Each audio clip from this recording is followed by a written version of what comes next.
வெளிப்படுத்தின விசேஷம் 9ஆம் அதிகாரம். 5ஆம் எக்காலம். பிறகு 5ஆம் வானதூதர் எக்காலம் முழக்கினார். அப்பொழுது வானில் இருந்து நிலத்தின் மீது விழுந்து கிடந்த ஒரு விண்மீனை கண்டேன். படுகொலி வாயிலின் திறவுகோல் அதற்கு கொடுக்கப்பட்டது.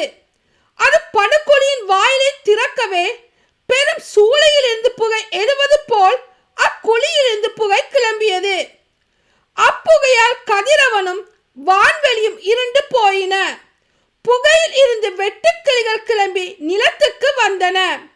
நிலத்தில் ஊர்ந்து திரியும் தேள்களுக்குள்ள ஆற்றல் அவற்றுக்கு கொடுக்கப்பட்டது.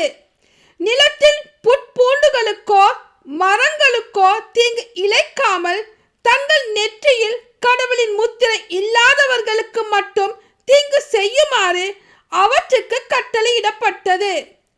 ஆனால் அவர்களை கொல்லாமல் 5 மாதம் வரை வதைக்க மட்டும் வெட்டுக்கிளிகளுக்கு கட்டளை கொடுக்கப்பட்டது. தேள் மனிதரை கொட்டி துன்புறுத்துவது போல் அவை அவர்களை வதைத்தன. அக்காலத்தில் மனிதர் சாவை தேடுவார்கள், ஆனால் சாக மாட்டார்கள். சாக விரும்புவார்கள், ஆனால் சாவு அவர்களை அணுகாது. போருக்கு ஆயத்தமாய் இருக்கும் குதிரைகளைப் போல் அந்த வெட்டுக்கிளிகள் காணப்பட்டன. அவற்றின் தலைகளில் பொன்முடிகள் போன்றவை தென்பட்டன. அவற்றின் முகங்கள் மனித முகங்கள் போல் இருந்தன. அவற்றின் முடி பெண்களின் கூந்தலையும் பற்கள் சிங்கங்களின் பற்களையும் ஒத்திருந்தன. அவற்றின் மார்பில் இரும்பாலான மார்பு கவசம் அணிந்திருந்தது போல தோன்றியது.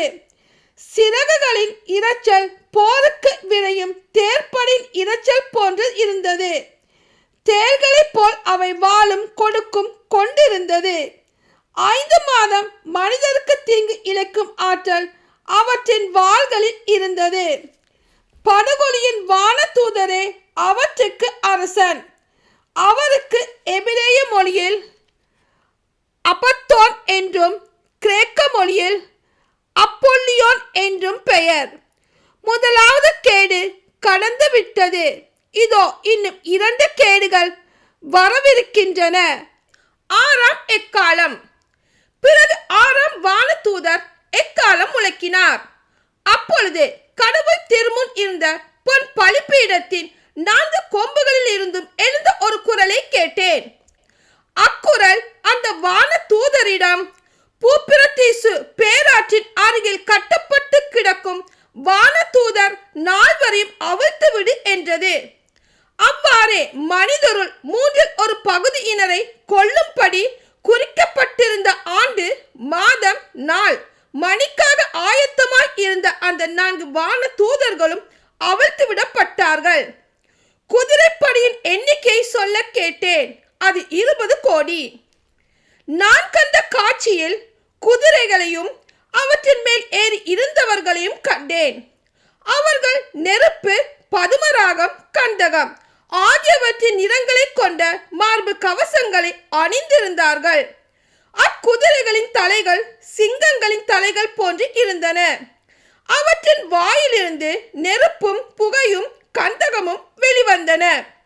அவற்றின் வாயிலிருந்து வெளிப்பட்ட நெருப்பு, புகை, கந்தகம் ஆகிய 3 பாதைகளால் மனிதருள் 3இல் ஒரு பகுதியினர் கொல்லப்பட்டனர். அக்குதிரைகளின் ஆற்றல் அவற்றின் வாயிலும் வாளிலும் இருந்தது. அவற்றின் வாள்கள் பாம்பு போன்று இருந்தன. அவை தங்கள் தலையை கொண்டு தீங்கு இழைத்து வந்தன. அந்த வாதைகளால் கொல்லப்படாமல் எஞ்சிய மனிதர்கள் தங்கள் செயல்களை விட்டு மனம் மாறவில்லை. பேய்களையும் பொன், வெள்ளி, வெண்கலம், கல், மரம் ஆகியவற்றால் செய்யப்பட்ட பார்க்கவோ கேட்கவோ நடக்கவோ முடியாத சிலைகளையும் வணங்குவதை அவர்கள் விட்டுவிடவில்லை.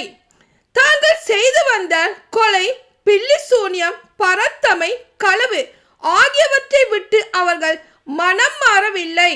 ஆமென்.